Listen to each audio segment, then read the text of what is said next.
The fluorescent lights of St. Mary's Hospital flicker at 2:30 in the morning, casting shadows across the empty hallway where Maya Chen sits, her head resting against the cold wall. Her scrubs are stained with coffee from her first shift, and something she doesn't want to identify from her second. Her feet ache in a way that goes beyond physical pain. It's the kind of exhaustion that seeps into your bones and makes you wonder how much longer you can keep going. 27 years old, and she feels ancient. The double shift ended an hour ago, but she can't bring herself to leave yet. The hospital cafeteria stays open all night for staff, and the heating in her apartment hasn't worked in 3 days. Her landlord stopped answering her calls after she asked again about the broken radiator. It's February in Chicago, and the cold slices through the city like a blade. She pulls her phone from her pocket, the screen cracked in the corner from when she dropped it last month. She couldn't afford to fix it. The notifications mock her. Another text from her mother asking for money, an overdraft warning from her bank, a reminder that her student loan payment is overdue.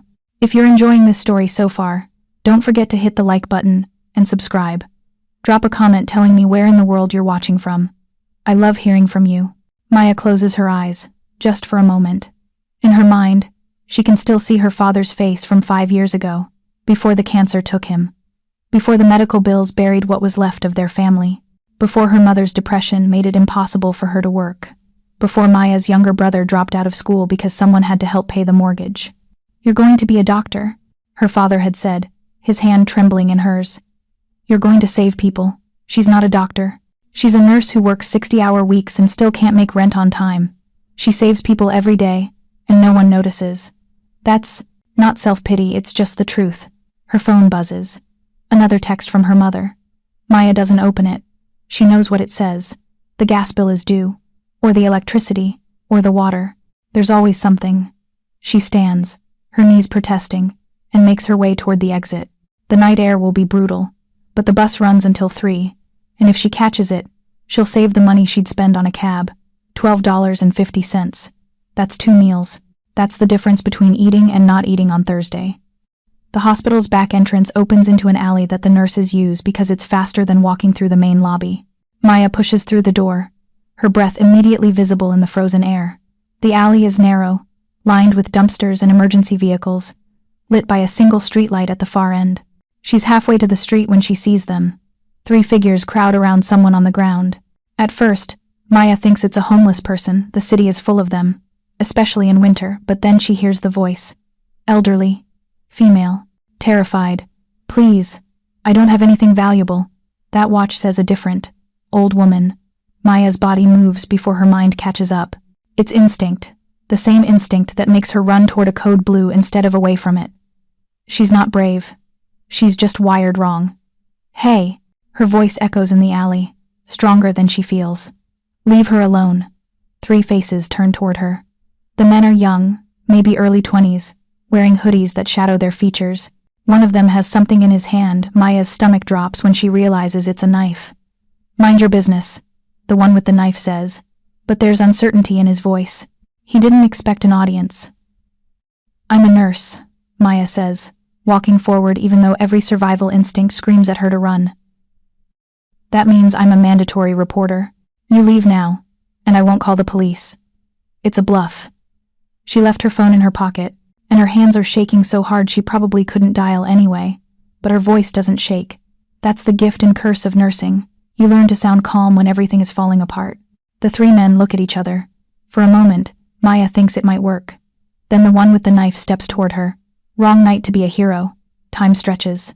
Maya sees the blade catch the streetlight. She sees the woman on the ground, elderly and elegant even in distress, her eyes wide with horror. She sees the exact moment when the man with the knife makes his decision. What happens next is chaos. The woman screams. Maya lunges forward, not to attack but to shield. Her body collides with the elderly woman's, covering her, protecting her.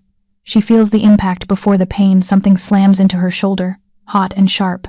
She hears shouting, running footsteps, the screech of tires. Then everything goes black.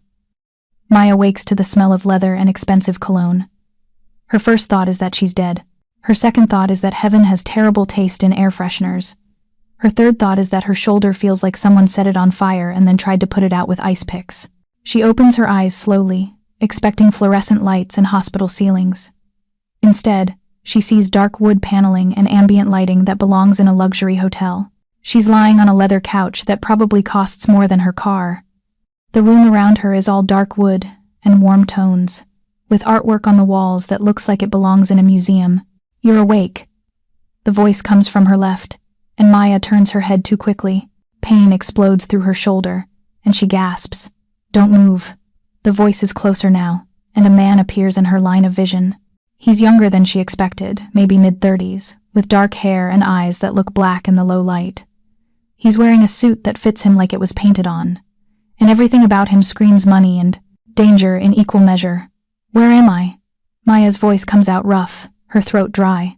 "Somewhere safe." He hands her a glass of water, and she notices his hands. Strong, scarred across the knuckles. Not the hands of someone who works behind a desk. Maya tries to sit up, but he stops her with a gentle hand on her uninjured shoulder. "The doctor said you need to stay still. The bullet went clean through, but you lost blood." "Bullet?" The word jolts her memory back. The alley, the woman, the knife. No, not a knife, a gun. The woman. Is she?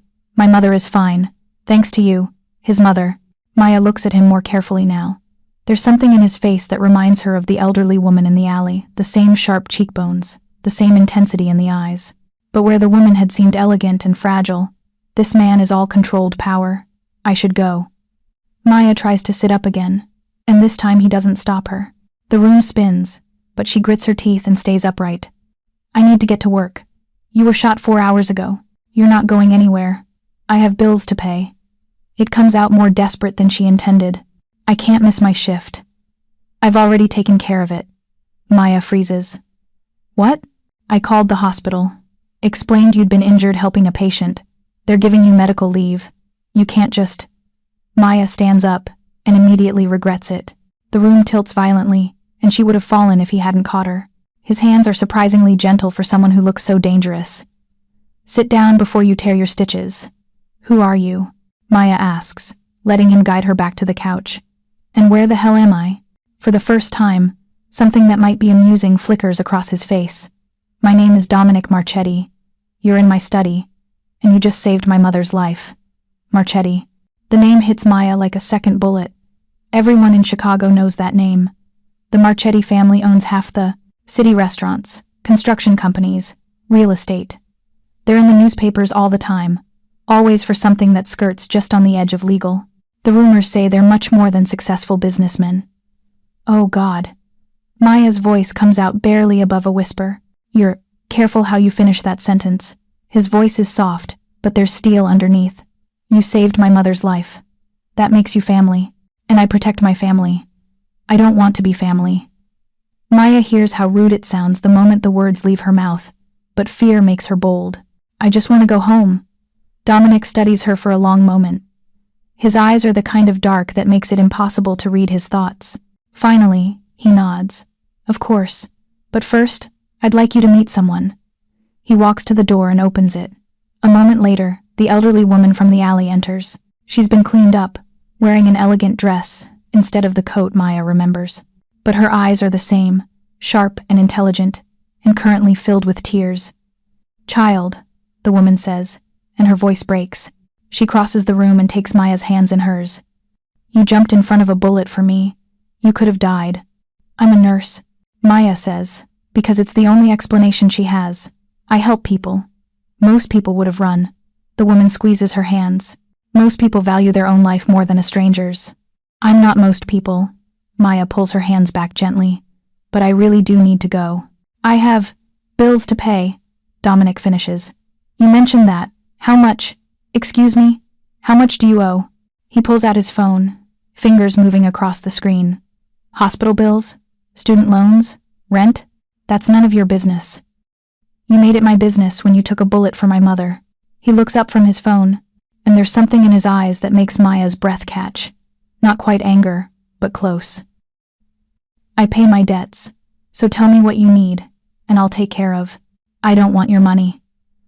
Maya stands again, slower this time, using the arm of the couch for support. "I did what anyone would do. Now I'm going home." "Dominic," the elderly woman, his mother says softly. "Let her go. She's scared." "She should be." Dominic says, but he steps aside from the door. The men who attacked you are still out there. They saw your face. They know you interfered. Maya's blood runs cold. She hadn't thought about that. In the chaos of waking up in a stranger's house, she'd forgotten that she'd made herself a target. I'll be careful, she says, but her voice wavers. Careful isn't enough. Dominic crosses his arms. 3 men tried to kill my mother tonight. They failed because of you. That makes you a witness. It also makes you a liability to them. What are you saying? I'm saying you need protection. He pauses, and I'm saying I'm going to provide it. I don't need. Yes, you do. His mother speaks up, her voice firm. Child, I've lived in this world for 60 years.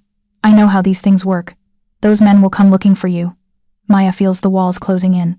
This is insane. She should leave. She should run. She should. Her phone buzzes in her pocket. Somehow it survived the night. She pulls it out and sees the notification. Final notice. Eviction proceedings. Her apartment. Her brother's school tuition. Her mother's medications. The life she's been barely holding together is falling apart faster than she can fix it. Dominic sees her face change. Tell me what you need. Maya looks at him. Really looks at him. There's danger in every line of his body, in the way he stands, in the cold calculation in his eyes. But there's something else too. Something that reminds her of herself, the desperate need to protect the people you love. I need $3,000, she hears herself say, for rent and utilities, another $2,000 for my brother's tuition, and, she stops, ashamed, and, Dominic prompts, gently. My mother's medication. Her insurance won't cover the new prescription. It's $800 a month. The numbers hang in the air between them. Maya waits for him to laugh, or refuse, or tell her to get out. Instead, he pulls out his phone again. What's your account number? What? Your bank account. I'll transfer the money now. I can't. Yes, you can. He looks up at her, and for the first time, she sees something almost human in his eyes. You saved my mother's life. This is the least I can do. Maya's phone buzzes exactly 47 seconds later. She looks at the screen and nearly drops it. The notification from her bank shows a deposit of $20,000. I said $6,000, she whispers. I heard you. Dominic slides his phone back into his pocket. The rest is for whatever else you need. Medical bills, food, a new coat, yours had blood on it. I can't accept this. You already have. He moves toward her, and Maya fights the urge to back away. The money is in your account. Use it. And while you're deciding what to do, you're staying here. No. Yes. His voice leaves no room for argument. You were shot 4 hours ago. You need rest, medical supervision, and security. I can provide all 3. I'm not staying in a mob boss's house. The words slip out before Maya can stop them. The temperature in the room drops 10 degrees. Dominic's mother inhales sharply. Dominic himself goes very still. When he speaks, his voice is soft and infinitely more dangerous than before. I prefer the term businessman. I didn't mean Maya starts. Yes, you did. He steps closer. And you're right to be scared. I am exactly what you think I am. I've done things that would make you run screaming from this room. But I also love my mother more than anything in this world, and you saved her life. He reaches into his jacket, and Maya's heart stops. But instead of a weapon, he pulls out a business card and presses it into her hand. You're free to go whenever you want. But if those men find you, and they will try, call that number. Someone will come get you. Maya looks down at the card. It's simple, expensive-looking cardstock with a single phone number embossed in gold. No name, no address, just the number. I can't live like this, she says quietly. You already do. His mother speaks up, moving to stand beside her son. Child, I watched you check your phone 3 times while we were talking. I saw your face when that notification came through.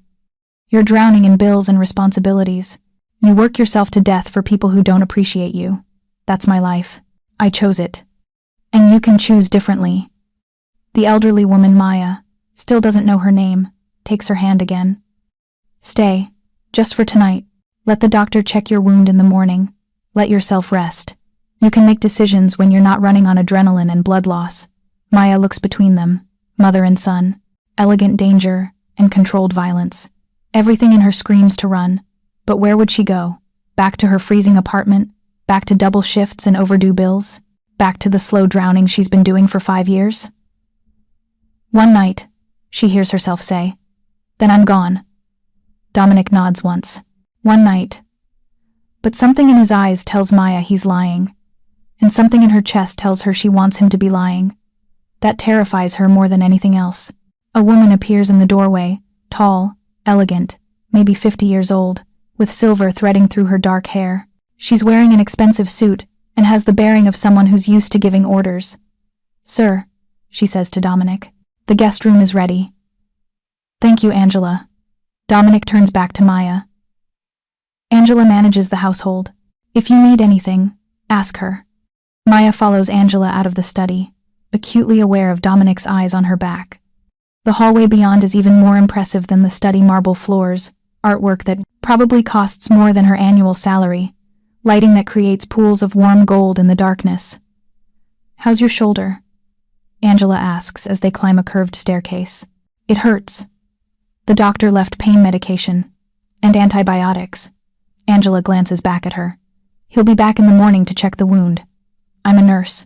I can check it myself. I'm sure you can. Angela's tone is neutral, impossible to read. But humor us. We take protection seriously in this house. They reach the second floor, and Angela leads her down another hallway to a door at the end. She opens it, and Maya steps into a room that looks like it belongs in a 5-star hotel. The bed is enormous, covered in what looks like silk sheets. There's a sitting area with a couch and fireplace, already lit and crackling. French doors lead to what must be a balcony, though it's too dark to see much beyond the glass. The bathroom is through there. Angela points to another door. Towels, toiletries, everything you need. There are clothes in the closet I had to guess your size, but they should fit. Maya turns to look at her. You had this ready fast. Mr. Marchetti called ahead. Angela's expression doesn't change. We're efficient. Who are you people? For the first time, something like sympathy crosses Angela's face. People who pay their debts, Miss Chen. Mr. Marchetti's mother is everything to him. You saved her life. That makes you sacred in this house. Sacred or prisoner? That depends on you. Angela moves toward the door. Get some rest. The doctor will be here at 8. She leaves, and Maya hears the soft click of the door closing. She's alone for the first time since waking up. The adrenaline finally crashes, and Maya's knees buckle. She makes it to the bed before she collapses, her shoulder screaming in protest. The sheets are as soft as they looked, and the mattress is the most comfortable thing she's ever touched. She should be planning her escape. She should be calling the police. She should be doing anything except lying here in a mobster's guest room, accepting his money and his protection. But her body has other ideas. The warmth of the fire, the softness of the bed, the pain medication starting to kick in from whatever the doctor gave her, it all combines into an exhaustion so deep it feels like drowning. Maya's last thought before sleep takes her is of Dominic's eyes, dark and dangerous, and something else. Something that looked almost like recognition, like he saw in her what she sees every time she looks in the mirror. Someone barely keeping their head above water, fighting to protect the people they love, no matter the cost. Maya wakes to sunlight streaming through unfamiliar windows and a man standing at the foot of her bed. She jerks upright, ignoring the pain in her shoulder, her heart hammering. But it's not Dominic. This man is older, maybe 60, with silver hair and wire-rimmed glasses. He's wearing a white coat and carrying a medical bag. Miss Chen, he says calmly. I'm Dr. Romano. I treated you last night. I'm here to check your wound. Maya forces herself to breathe. You could have knocked. I did. You didn't wake up. He sets his bag on the nightstand. May I? Maya nods, too disoriented to argue. She's wearing different clothes than she remembers, soft pajamas that must have come from the closet Angela mentioned. Someone changed her while she slept, and that thought makes her skin crawl. Doctor, Romano is professional and efficient. He examines the wound, changes the dressing, asks the standard questions about pain and mobility. Maya answers automatically, her nurse training kicking in even though she's the patient. You were lucky, he says finally. The bullet missed anything major. You'll have a scar, but full recovery is expected. How long until I can work? At least 2 weeks, possibly 3. I can't take 3 weeks off. You don't have a choice. Dr. Romano's voice is firm but kind. Miss Chen, you were shot. Your body needs time to heal. Push too hard, and you risk infection or worse. He packs up his bag and stands. Mr. Marchetti has asked that you join him for breakfast when you're ready. Angela will show you the way. Then he's gone, and Maya is alone again. She gets out of bed slowly, testing her shoulder. It hurts, but not as badly as she expected. She makes her way to the bathroom and stops dead at the sight of herself in the mirror. She looks like hell. Her hair is tangled. There are dark circles under her eyes, and the bandage on her shoulder is visible through the thin fabric of the pajamas. But there's something else, too. Something in her eyes that wasn't there before. Fear. Real, primal fear. Because Maya knows the truth now. The truth she was too tired and shocked to fully process last night. She's in a mobster's house. She took money from a mobster. She's under a mobster's protection. There's no going back from this. A soft knock on the bedroom door makes her jump. Miss Chen? Angela's voice. Breakfast is ready when you are. Take your time. Maya looks back at her reflection. She can run. She can call the police. She can try to go back to her old life and pretend none of this happened. But the money is in her account. The men who attacked Dominic's mother are still out there. And somewhere in this massive house, Dominic Marchetti is waiting. Maya Chen has always been good at making hard choices. It's how she survived nursing school, her father's death, 5 years of crushing responsibility.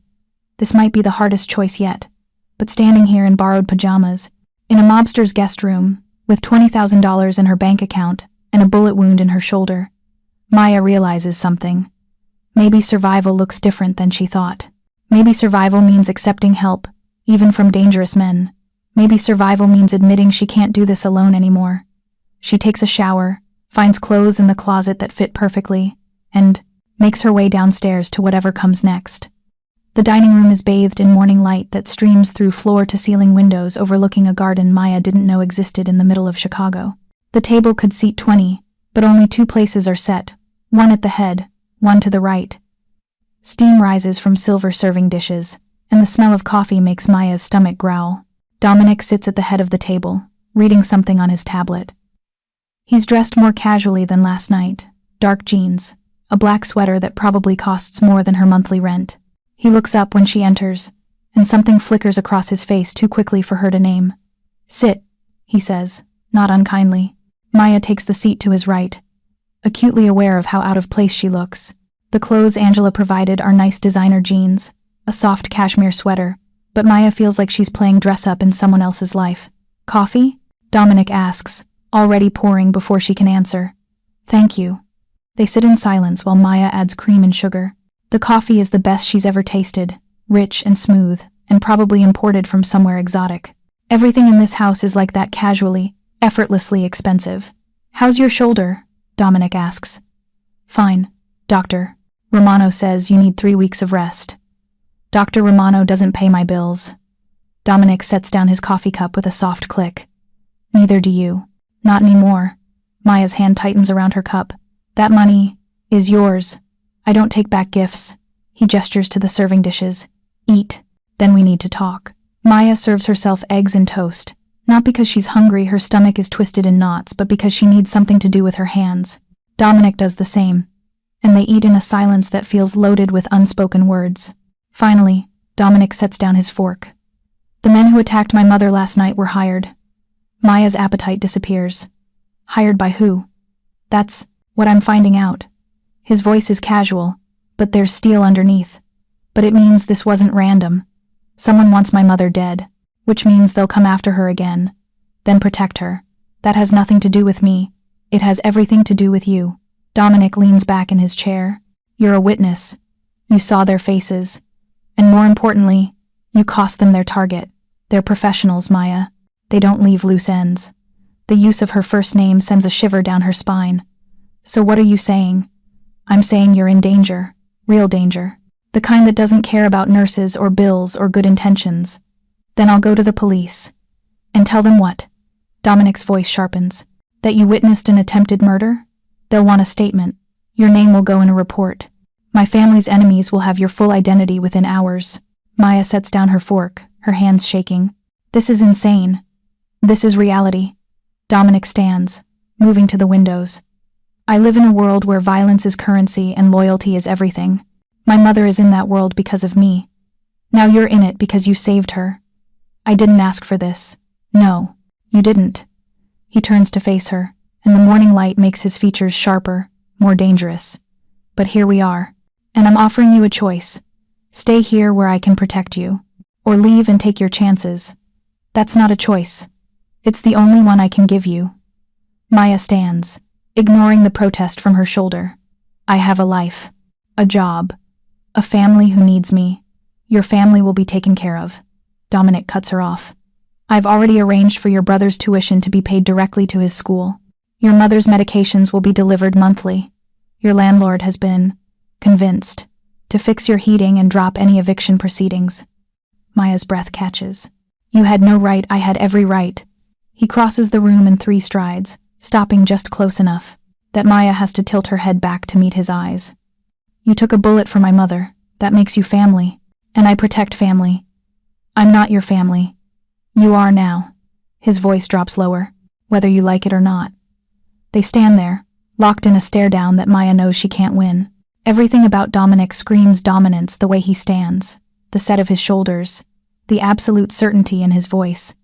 This is a man who's used to getting what he wants. But Maya Chen didn't survive 5 years of hell by backing down. 1 week, she says finally. I'll stay 1 week. Let you figure out who hired those men. Then I go back to my life. Something that might be respect flickers across Dominic's face. 1 week.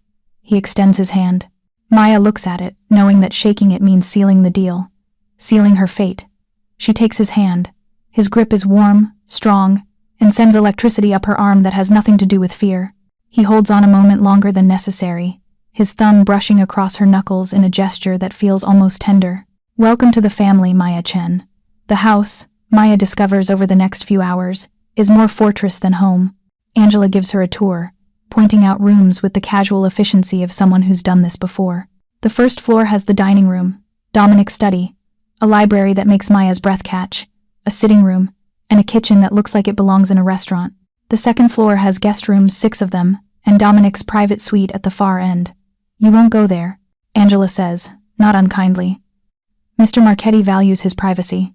I have no interest in his bedroom, Maya replies, but her cheeks heat anyway. The third floor is where it gets interesting. Angela shows her the security room, a space filled with monitors showing every angle of the house and grounds. A man sits at the desk, watching the feeds with the focused attention of a hawk. Marco, Angela says. He manages security during the day. Tony takes over at night. Marco nods at Maya but doesn't speak. His eyes flick back to the monitors. How many people work here? Maya asks as they leave the room. It varies. Mr. Marchetti employs 12 full-time staff, more when needed. For one person? For safety. Angela leads her back downstairs. Mr. Marchetti has enemies. The security is necessary. They end up in the library, and Angela finally shows something like warmth. You mentioned you're a nurse. There are medical texts here if you'd like to study, and plenty of fiction if you prefer. Maya runs her hand along the spines. First editions, leather-bound classics, medical journals from the past decade. How did you know I like to read? Mr. Marchetti is thorough. Angela moves toward the door. Lunch is at 1, dinner at 7. If you need anything before then, press the intercom button in your room. She leaves, and Maya is alone in a library that probably contains more books than her local branch. She pulls out a copy of Wuthering Heights and settles into a leather armchair that conforms to her body like it was made for her. She tries to read, but her mind won't focus. Instead, she keeps replaying the conversation with Dominic. The certainty in his voice when he said she was family now. The way his thumb brushed her knuckles. The way part of her wanted him to not let go. Maya is so lost in thought that she doesn't hear the door open. She only looks up when a shadow falls across her book. It's not Dominic. The woman standing in the doorway is elegant and imposing, late 50s, with steel-gray hair styled in a perfect chignon. She's wearing a dress that probably costs more than Maya's car, and diamonds glitter at her throat and ears. So, the woman says, her voice cool and assessing, you're the girl who saved my life. Maya sets down her book and stands. Mrs. Marchetti. Isabella. The woman moves into the room with the grace of a dancer. Mrs. Marchetti sounds so formal. And we're family now, aren't we? There's something in her tone that makes Maya's spine straighten. Your son said the same thing. My son says many things. Isabella settles into the chair across from Maya. Sit, child. Let me look at you properly. Maya sits, feeling like she's being evaluated for purchase. Isabella's eyes are the same dark, unreadable shade as Dominic's, and they miss nothing, not Maya's nervous fidgeting, not the way she favors her injured shoulder, not the slight tremor in her hands. If you're hooked on this story, make sure to subscribe and turn on notifications so you never miss an upload. Your support means everything and helps me bring you more emotional stories like this one. You're afraid, Isabella says finally. Good. Fear keeps you alive in this world. I don't want to be in this world. And yet here you sit. Isabella leans back. And for the first time, Maya sees exhaustion in the older woman's face. In my son's library, wearing clothes he purchased, under his protection, temporary protection. 1 week. Ah, he told you 1 week ago. Something like amusement crosses Isabella's face. My son is many things, but he's never been good at letting go of what he considers his. I'm not his, aren't you? Isabella interrupts. You shed blood for this family. In Dominic's world, that's a bond stronger than marriage. Maya's throat tightens. I just did what any nurse would do. No, any nurse would have called for help. You threw yourself between a bullet and a stranger. Isabella's voice softens. That takes courage. Or foolishness. I haven't decided which. Neither have I. Isabella laughs, a sound like wind chimes. I think I'm going to like you, Maya Chen. You don't simper or fawn. You're terrified, but you're here anyway. That takes strength. Or desperation. The words slip out before Maya can stop them. Often the same thing. Isabella stands. Walk with me. I want to show you something. Maya follows her out, of the library, and through the house to a conservatory she hadn't seen on the tour. It's filled with orchids, hundreds of them, in every color imaginable. The air is humid and warm, and the light filters through the glass ceiling in golden shafts. I grow them, Isabella says, moving between the plants with obvious love. Each one requires different care, different amounts of water, light, attention. Some are hardy, some are delicate, but all of them are beautiful. She stops in front of a white orchid with purple-streaked petals. This one is my favorite. It took me 3 years to coax it to bloom. It required patience, the right environment, protection from harsh conditions. Maya understands the metaphor. She's not sure she likes it. Mrs. Marchetti, Isabella, I appreciate everything you and your son have done, but I'm not an orchid. I don't need coaxing or protection or a controlled environment. I've survived on my own for 5 years. Survived, yes. Isabella touches the orchid's petals gently. But have you lived? The question hits harder than Maya expects. She thinks of the past 5 years, the endless shifts, the constant stress, the slow drowning in responsibility. Has that been living? I've kept my family together, Maya says finally. At what cost to yourself? Isabella turns to face her. Child, I watched you last night. I saw the way you moved exhausted, in pain, but still trying to help. I saw your phone screen when you checked it. Overdraft warnings, past due notices, collection calls. Maya's cheeks burn. That's none of your business. You made it my business when you saved my life. Isabella's voice is gentle but firm. I know what it's like to sacrifice everything for family. I've done it for 60 years, but I also know that you can't save anyone if you destroy yourself in the process. So what are you saying? I'm saying let us help you. Let Dominic help you. Not because we pity you, but because we owe you. Isabella takes Maya's hands.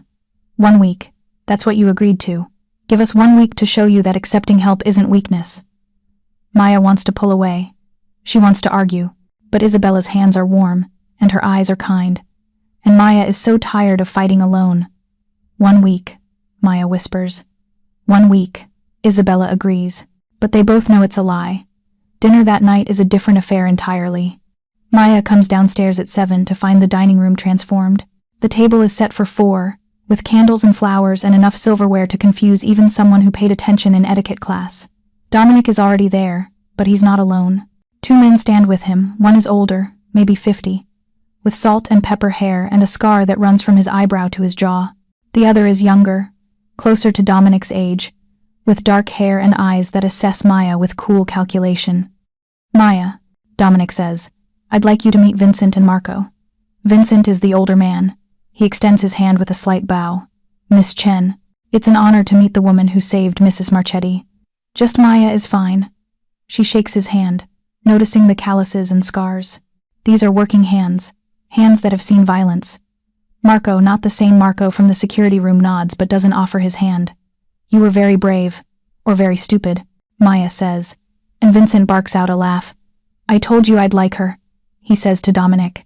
Isabella arrives moments later, and they all sit. Angela and another staff member Maya hasn't met serve the first course, a soup that tastes like heaven and probably costs more per bowl than Maya's grocery budget for a week. Vincent is my advisor, Dominic explains as they eat. He's been with the family for 30 years. Marco is my head of security. I thought the other Marco was head of security, Maya says. Different Marco. Vincent's eyes twinkle. We have 3 of them. It gets confusing. The conversation flows around Maya talk of business deals, and shipments and people she doesn't know. She tries to follow, but it's like listening to a foreign language. Every innocuous phrase seems to have a double meaning, every casual comment weighted with significance. She's contemplating excusing herself when Dominic's phone rings. He glances at the screen, and his expression changes. Everything about him goes cold, dangerous. Excuse me. He leaves the table, and the temperature in the room drops. Vincent and Marco exchange glances. Isabella sets down her wine glass with a hand that trembles slightly. What is it? Maya asks. Business, Vincent says, but his eyes are on the doorway Dominic disappeared through. They finish the course in tense silence. The main course arrives, lamb that melts on the tongue, but no one seems to have an appetite anymore. Maya pushes food around her plate, anxiety twisting her stomach.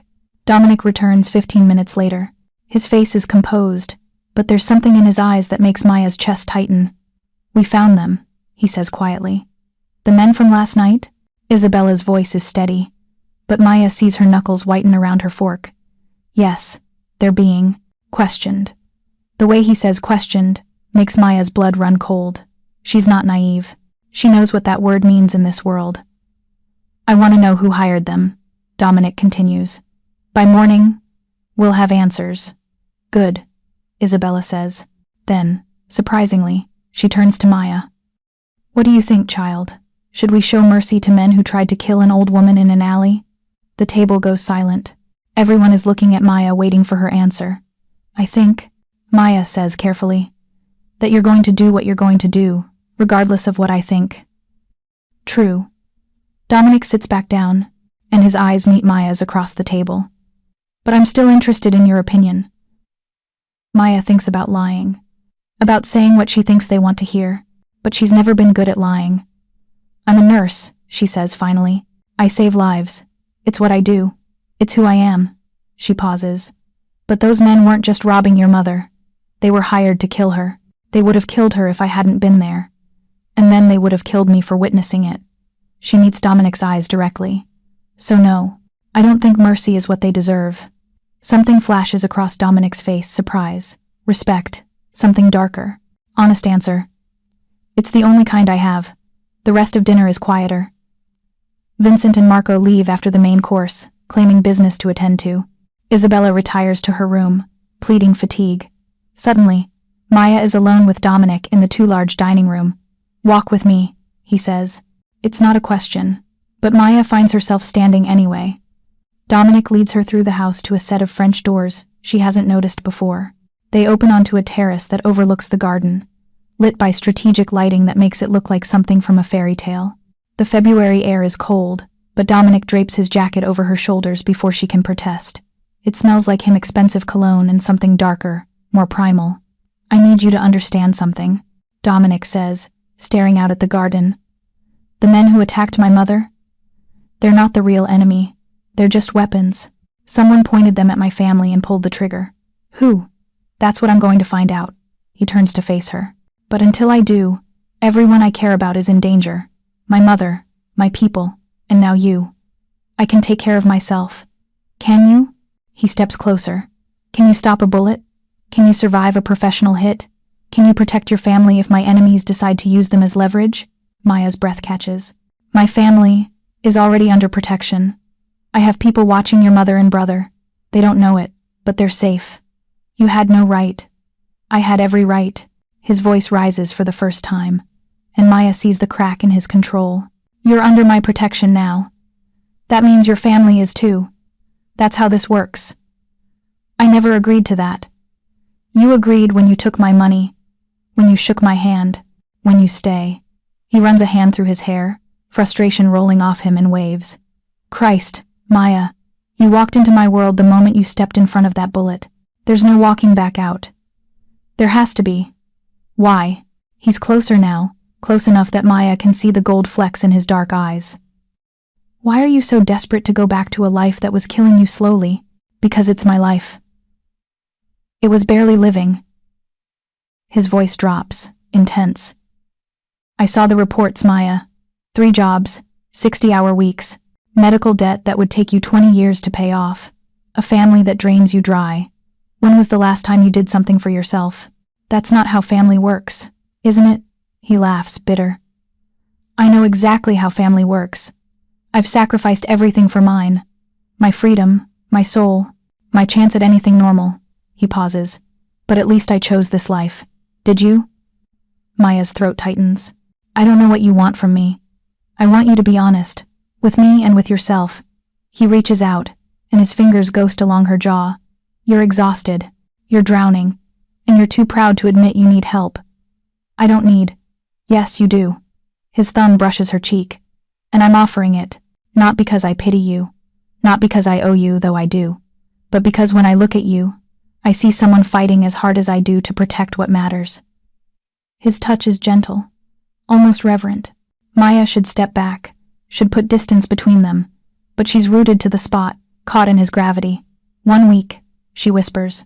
1 week, he agrees, but his hand doesn't move. They stand there on the terrace, the cold air forgotten, the danger momentarily pushed aside, and Maya realizes with startling clarity that she's in far more danger from Dominic Marchetti than from any hired killer. Because killers can only take your life. Dominic might take something far more valuable, her carefully constructed walls, her independence, her heart. I should go to bed, she says, but she doesn't move. You should, Dominic agrees, but his hand slides to the back of her neck, warm and possessive. For a moment, Maya thinks he's going to kiss her. Part of her wants him to. Part of her is terrified he will. But Dominic just stands there, his hand on her neck, his eyes searching her face for something Maya doesn't understand. Good night, Maya, he says finally, stepping back. The loss of his warmth is immediate and shocking. Maya wraps his jacket tighter around her shoulders. Good night. She makes it to her room before her knees give out.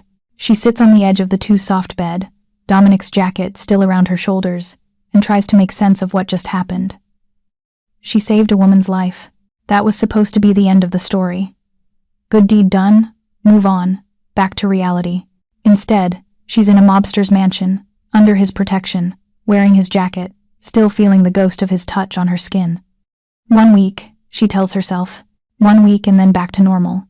But as she lies in bed that night, staring at the ceiling, Maya knows the truth. There is no going back. Normal died the moment she stepped in front of that bullet. Maya wakes to screaming. She's on her feet before she's fully conscious, her nurse training overriding fear. The screaming is coming from downstairs, high-pitched, terrified. Female. Isabella. Maya runs, her shoulder protesting, still wearing the pajamas she slept in. She takes the stairs 2 at a time, following the sound to the first-floor sitting room. The scene that greets her is chaos. Isabella is on the floor. Marco security. Marco crouched beside her. Dominic is there too, his face a mask of controlled fury. Angela hovers near the doorway, her usual composure shattered. What happened? Maya drops to her knees, beside Isabella, her hands already checking for injuries. Mrs. Marchetti, where does it hurt? My chest. Isabella gasps. Can't breathe. Maya's training takes over. Call an ambulance. No hospitals, Dominic says sharply. She's having a heart attack. Call Dr. Romano. Now. Dominic's voice leaves no room for argument. But Maya isn't about to let a woman die for the sake of secrecy. She turns to Isabella, checking her pulse, her breathing, looking for signs of cardiac distress. The older woman's skin is clammy, her pulse rapid and thready. This could be an MI, Maya says, using the medical term for heart attack. She needs a hospital. Dr. Romano is 5 minutes away, Angela says from the doorway, phone pressed to her ear. Maya makes a decision. Get me aspirin. Now. And someone bring me a blood pressure cuff and stethoscope. Tell me you have medical supplies in this house. 3rd floor. Marco says. Medical room. Go. Fast. Marco disappears. Maya focuses on Isabella, trying to keep her calm. Mrs. Marchetti, I need you to stay with me. Can you do that? Isabella nods weakly, and Maya sees real fear in her eyes. This woman who faced hired killers with dignity is terrified now, vulnerable in a way that makes Maya's chest ache. You're going to be fine, Maya says with a confidence she doesn't feel. I've got you.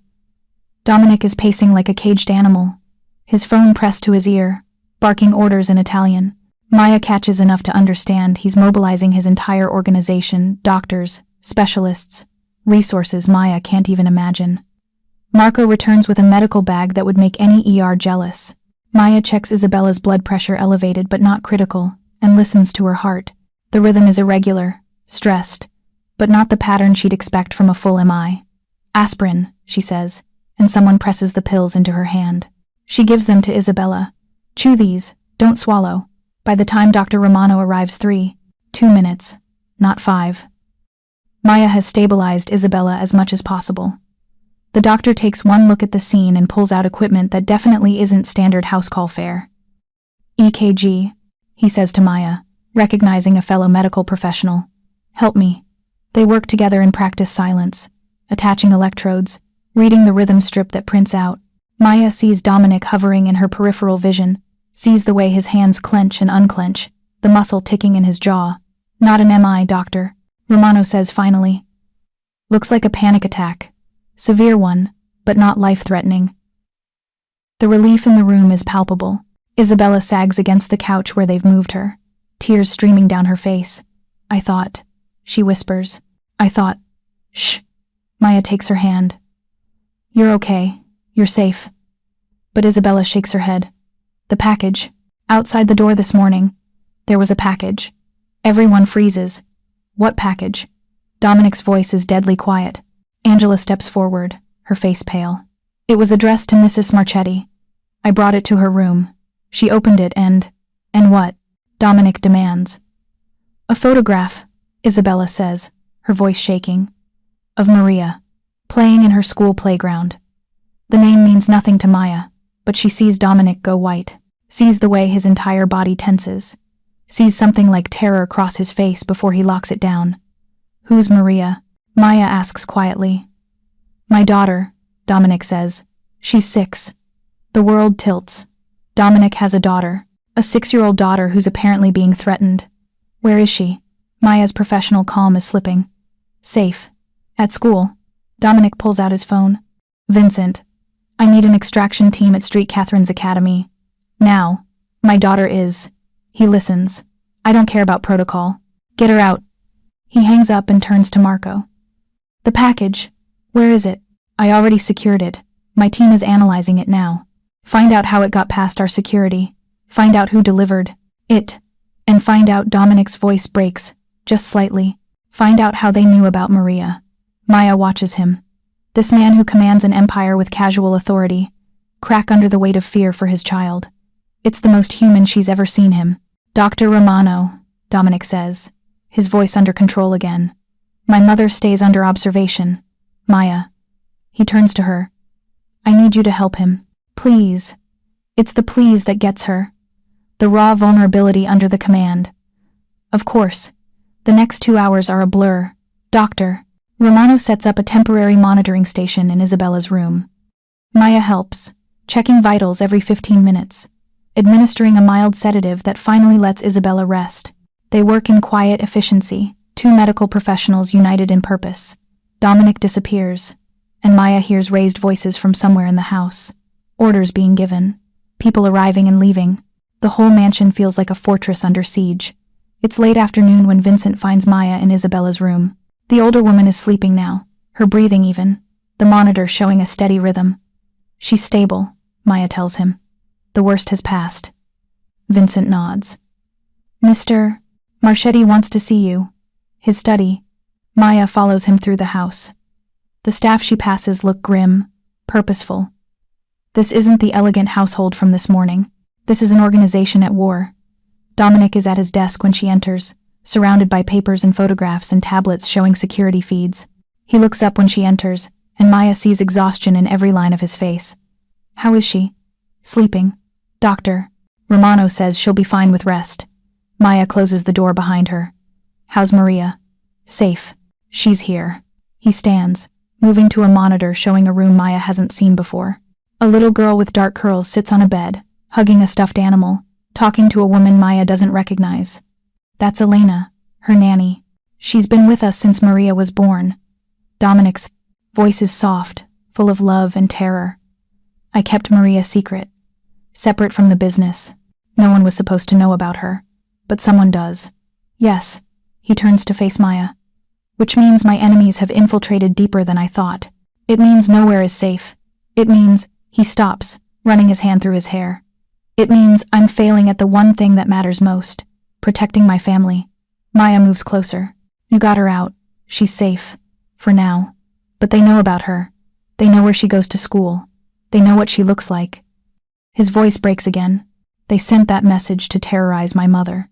To show me they can reach anyone I love. Then you find them and you stop them. I'm trying. He gestures to the papers on his desk. But whoever this is, they're good.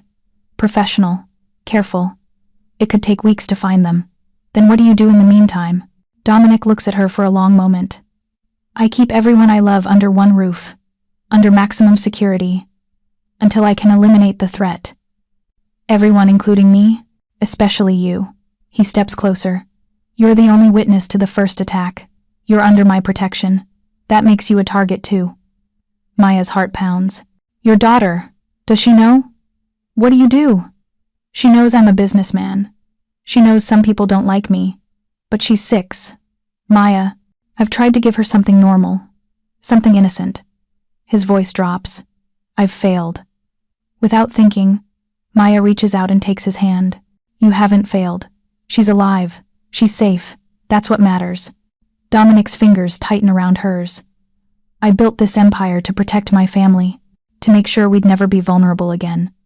But all I've done is paint targets on everyone I love, then unpaint them. Find who's doing this and end it. I will. The promise in his voice is absolute. But until then, I need you to do something for me. What? Maria needs stability. She needs to feel safe. She knows something's wrong. She's smart for 6, but she doesn't understand why she can't go home. He pauses. I was hoping you might spend time with her.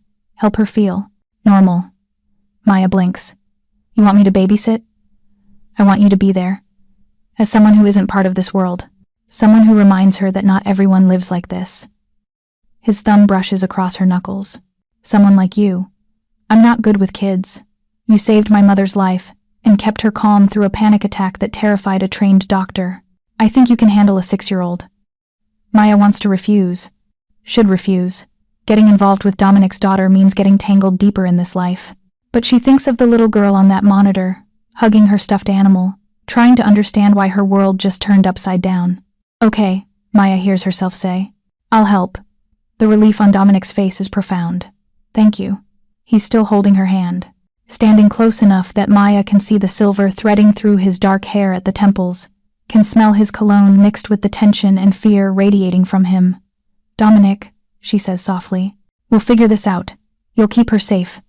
I have to. His voice is rough. She's everything, Maya. Everything good about me.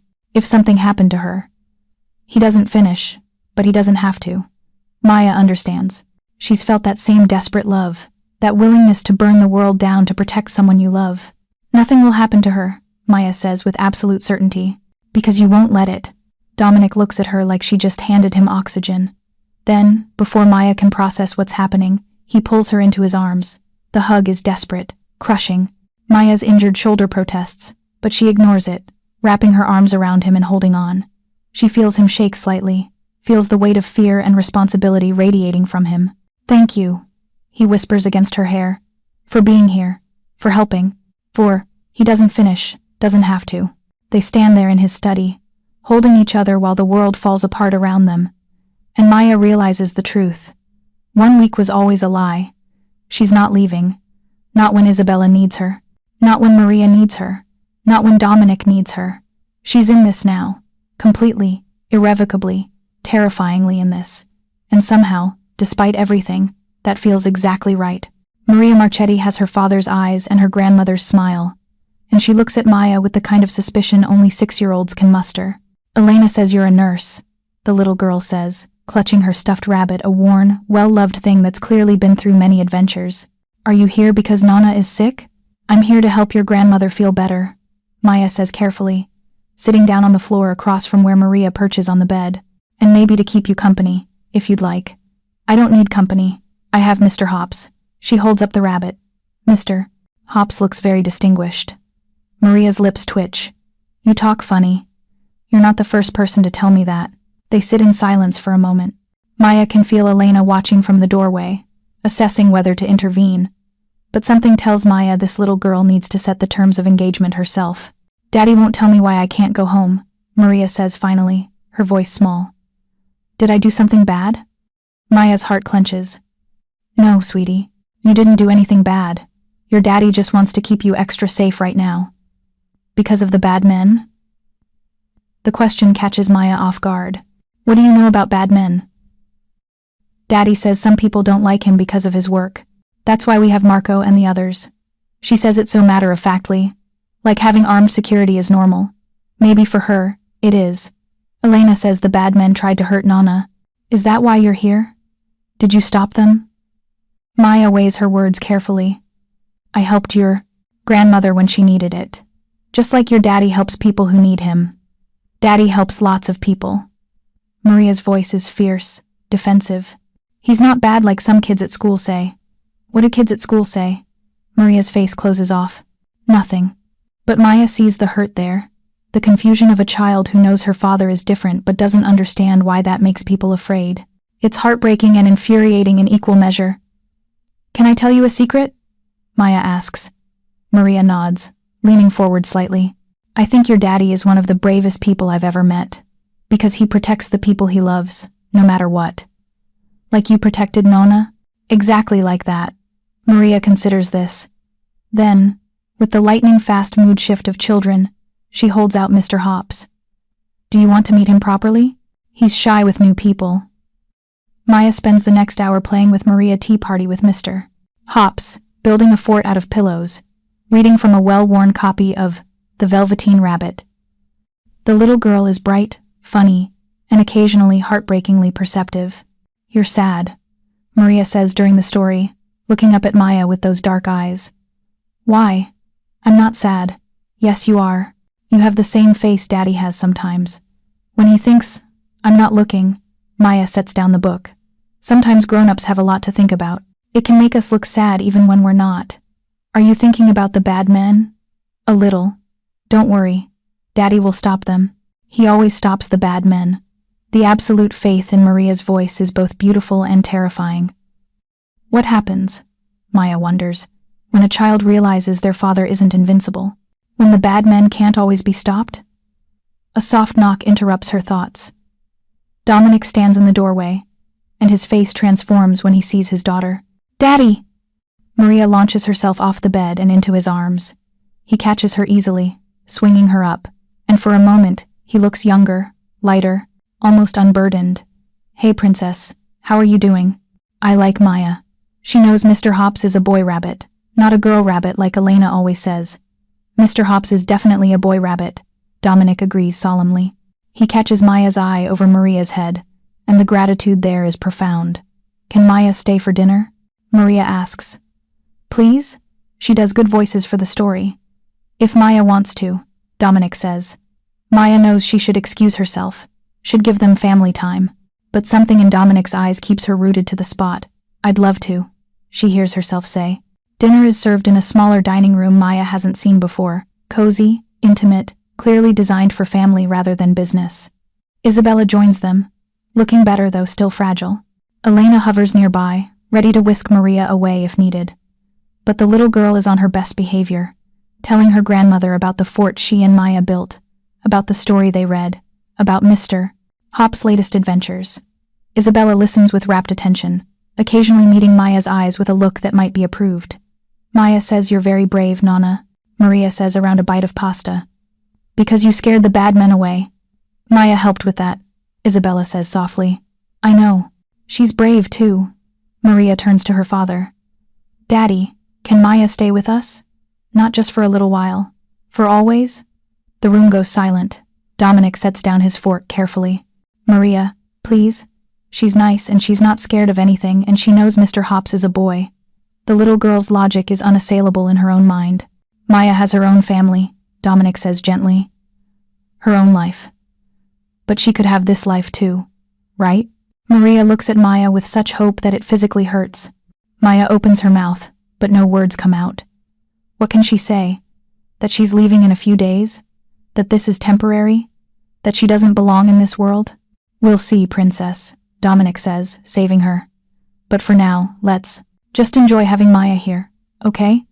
Maria nods, apparently satisfied. But Maya sees the calculation in the little girl's eyes, the same shrewd intelligence her father possesses. Maria Marchetti at 6 is already learning to negotiate, to strategize. It should be disturbing. Instead, it's oddly endearing. After dinner, Maria demands Maya tuck her in. Dominic walks them to Maria's room, a beautiful space decorated in soft purples and creams, with bookshelves full of well-loved stories and a window seat overlooking the garden. 1 story, Dominic says firmly. Then sleep. 2 stories, Maria counters. 1.5. Deal, Maya reads. The Velveteen Rabbit, while Maria snuggles under covers that probably cost more than Maya's monthly rent. Dominic sits in the chair nearby, watching with an expression Maya can't quite read. By the time Maya finishes, Maria is fighting to keep her eyes open. Will you be here tomorrow? The little girl asks sleepily. Yes, Maya says before she can think better of it. Promise? I promise. Maria's eyes close, her hand still clutching Mr. Hops. Dominic stands, crossing to the bed to press a kiss to his daughter's forehead. The tenderness in the gesture makes Maya's throat tight. Sweet dreams, princess, he whispers. They leave the room quietly, Elena slipping in to take the watch for the night. In the hallway, Dominic stops, running a hand through his hair. Thank you, he says, for being so good with her, for making her feel safe. She's a wonderful kid. She is. Pride fills his voice. Her mother would be so proud of who she's becoming. The words hang between them. Maya hasn't asked about Maria's mother. It felt too personal, too invasive. But now Dominic has opened the door. Is she? Maya trails off, not sure how to ask. Dead. 3 years ago. Cancer. Dominic's voice is flat, carefully controlled. Sarah was the only truly good thing in my life for a long time. When she died, she made me promise to give Maria something better than this world. You're doing that. Am I? He laughs bitterly. My daughter can't go to school, can't go home, because my enemies are using her to terrorize me. That's not better, Maya. That's a nightmare. They've reached the terrace doors. Dominic opens them without asking, and they step out into the cold night air. The garden is lit by soft lights, creating pools of gold in the darkness. Talk to me about something normal, Dominic says suddenly. Tell me about your life before all this. Your family, your dreams, anything that isn't blood and danger. Maya leans against the railing. My life wasn't exactly normal. It was more normal than mine. She thinks about what to share, what pieces of herself to offer this dangerous man who's somehow become important to her in the space of days. My father was a teacher, she says finally. High school English. He loved books, loved words, loved making students think. She smiles at the memory. He used to quiz me on vocabulary at dinner, made learning feel like a game. He sounds like a good man. He was the best man I've ever known. Maya's voice catches. When he got sick, he made me promise to finish nursing school. Said the world needed more people who cared about helping others. You kept your promise. Yes, but some days I wonder if he'd be proud of how I kept it. Working myself to death, drowning in bills, barely keeping my head above water. She pauses. That's not living. That's just existing. And now? Now I don't know what I'm doing. Maya turns to face him. I'm in a mobster's house, playing with his daughter, feeling safer than I have in years. That should terrify me. Does it? Yes, but not for the reasons it should. Dominic steps closer. What reasons should it be? Maya's heart pounds. I should be scared of the danger, of the violence, of who you are and what you do. But you're not? No. I'm scared of how easy this feels. How right. She forces herself to meet his eyes. I'm scared that when this week is over, leaving is going to hurt more than staying ever could. The confession hangs between them, raw and honest. Dominic reaches out, his hand cupping her face with a gentleness that belies his dangerous reputation. "Then don't leave," he says simply. "It's not that easy." "Yes, it is." His thumb brushes her cheekbone. "Stay. Be part of this family. Let me protect you. Let me—" He stops, seeming to wage an internal battle. "Let me care for you, the way you deserve. Dominic, I know it's insane. I know we barely know each other. But I also know that I haven't felt this alive, this present, since Sarah died.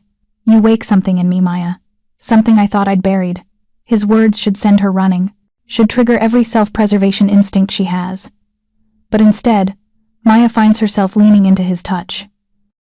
"What about when your enemies are dealt with? What happens then?" "Then you decide. Stay or go. But at least give yourself the choice." His voice drops lower. "Don't run because you're scared. Run because it's what you truly want." Maya closes her eyes. She thinks of her old life, the endless shifts, the crushing debt, the slow drowning. She thinks of her mother, her brother, the responsibilities that have defined her for 5 years. Then she thinks of Isabella's kindness, Maria's trust, the way this house feels more like home than her apartment ever did. She thinks of Dominic, dangerous, damaged, devoted to protecting what he loves. "1 week," she whispers, but it sounds like surrender.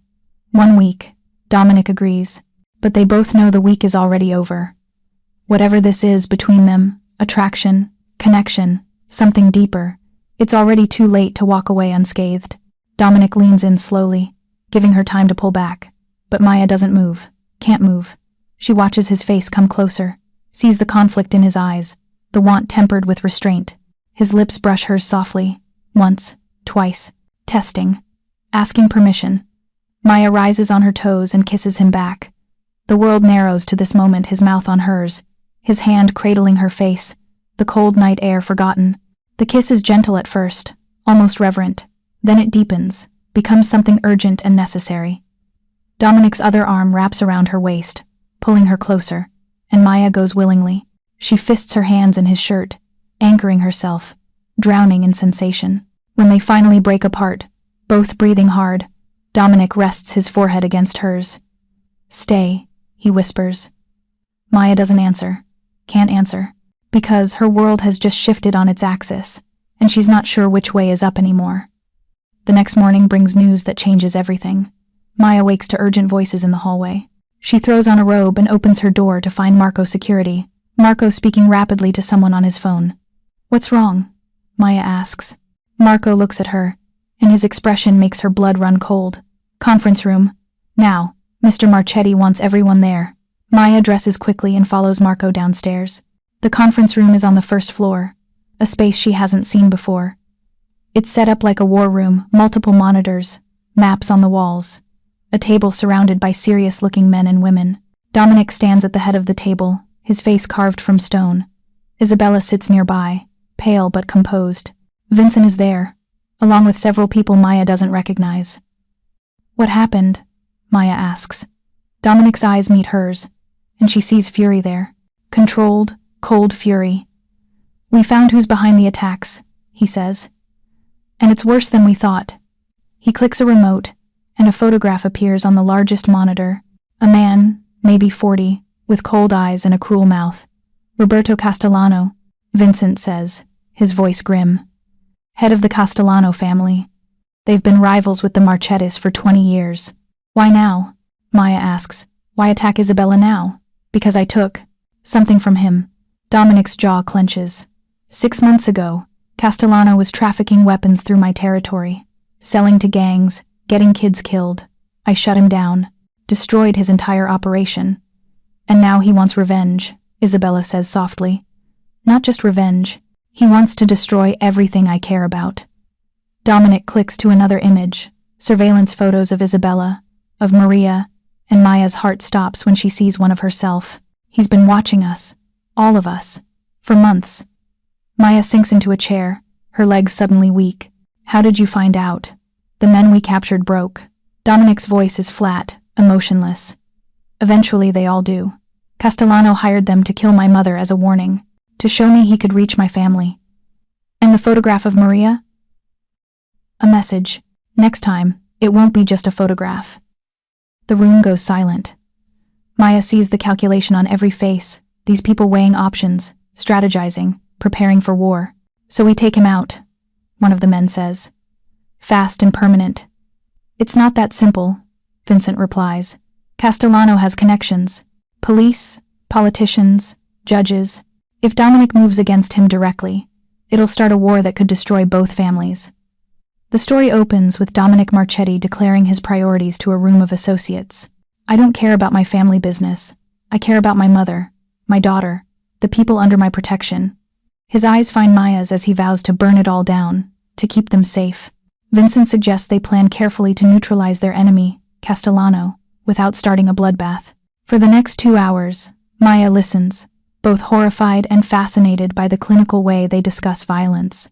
This is Dominic's world, and now she sits in the middle of it, implicated by proximity, protected by association. After the meeting disperses, Dominic acknowledges the gravity of the situation. "I know this is a lot," he tells her.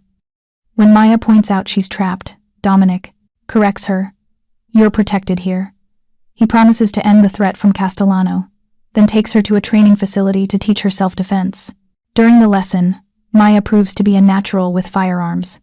The physical proximity between them becomes charged, and Maya asks about the kiss they shared the night before. Was it real or just adrenaline? Dominic confesses it was the most real thing I've felt in 3 years. Despite barely knowing each other, he sees in her someone worth burning the world down for.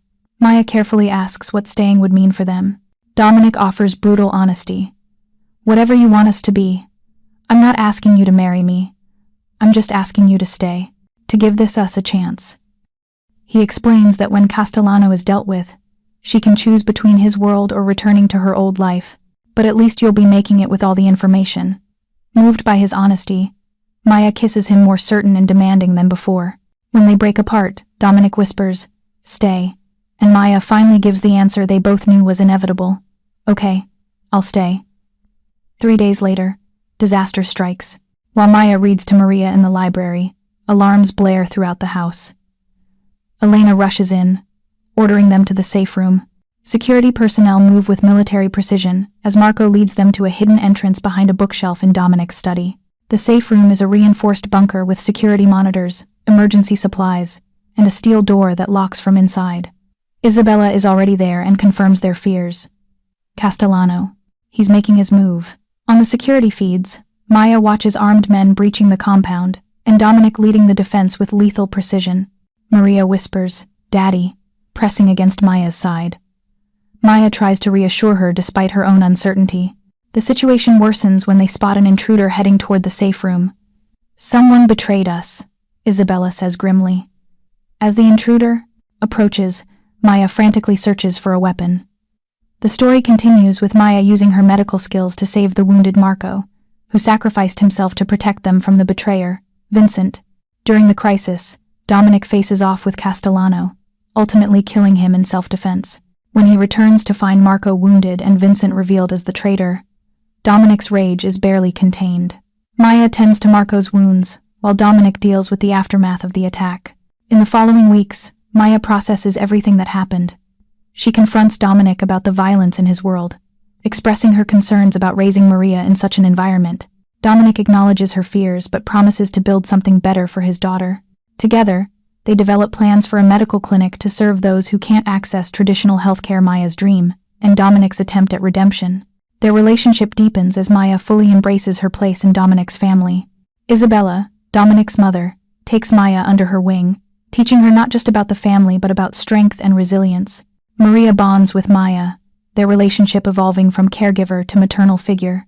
Maya's own mother, struggling with mental health issues, is brought into Dominic's care, receiving the treatment she's long needed. Maya's brother, initially suspicious of Dominic, gradually comes to respect the man who has given his sister and mother security and purpose. 6 months after the attack, Dominic proposes. Maya accepts, understanding that loving him means accepting all of him, the businessman, the father, and yes, the criminal elements she can't entirely ignore. But she also sees his efforts to transform, to build legitimate enterprises, to create a safer world for their family. Their wedding day arrives in the countryside. Maya wears a simple, elegant dress as Isabella fusses over details and Maria practices being the flower girl. Maya's mother, now healthier after months of proper treatment, asks if she's truly happy. Maya reflects on everything: the thriving clinic, her nights in Dominic's arms, mornings with Maria, family dinners with Isabella. She acknowledges the darkness that still exists at the edges, but remembers the choice she made: to love despite fear, to stay despite uncertainty, to build something real in the midst of chaos. With absolute certainty, she answers, "Yes, I'm really happy." The ceremony is intimate, with only family and close friends. Maya walks the aisle alone, her choice, because this is her decision, her life, her future. Halfway down, she catches Dominic's eye as he mouths, "Thank you for staying." She responds silently, "Thank you for asking." Their vows reflect their journey, Maya promising to love through darkness and light, Dominic vowing to protect her while honoring her strength. As Maya Chen becomes Maya Marchetti, she realizes sometimes salvation comes from the strangest places, and sometimes jumping in front of a bullet doesn't just save a life. Sometimes it saves your own. 1 year later, in the epilogue, Maya is working at her clinic when Dominic calls her home urgently. There, she meets Sophia, a woman claiming to be Dominic's half-sister from their father's affair 30 years ago. Recently orphaned after her mother's death, Sophia seeks family, not money or power. Maya watches Dominic struggle with this revelation before making the same decision he once made with her, choosing family above all. "Then you have us," he tells Sophia simply, though warning her about the complexities of their life. Maya supports his decision, telling Sophia, "Family is what we make it." After Sophia leaves with plans to return for dinner the following week, Dominic pulls Maya close, asking how she always knows the right thing to say. Maya explains she just knows what she would have wanted someone to say to her a year ago, when a scared woman walked into your life and you offered her a choice. The story concludes with Maya observing their life, Maria playing in the garden with Isabella, the weight of her wedding ring, the home they've built together. A year ago, she was drowning, now she's flying, because Maya Chen saved a stranger's life in an alley, and that stranger's son saved her right back. The final lines reflect on the nature of their love. Not gentle or easy, but fierce and transformative, and absolutely worth the terror. Maya wouldn't change a single moment, not even the bullet. Especially not the bullet.